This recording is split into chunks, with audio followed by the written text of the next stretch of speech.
北管是台湾真重要的传统音乐，也是这无形文化资产。嘉义市的兴安国小伫学校内面成立北管乐团，和学生囡仔学这项音乐的过程当中，也传承传统的文化。伫地下室内底，20多名学生做伙咧练习北管。伊是兴安国小的北管乐团，嘛是嘉义市内目前唯一一间推广北管的国小。因为那个所有乐器一起掺杂，声音很好听，很有旋律感。教北管的老师讲，这是传统的音乐，所以公车谱、念古诗，大项拢爱学。不过为着要互囡仔看公车谱看的惯势，嘛有去改变谱的印刷方式。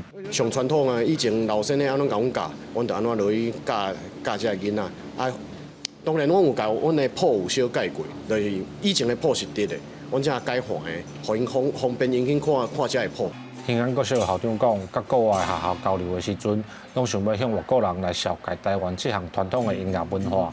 5年前才伫学校内底成立北管团，推广北管，学校甲家长的反应拢袂歹。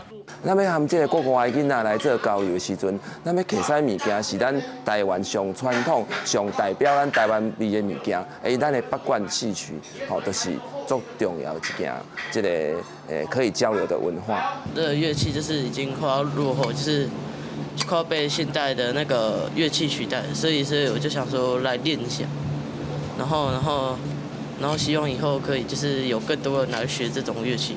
校长指出，市内的囡仔若想要了解北管，拢爱等有朋留咧，才较有机会。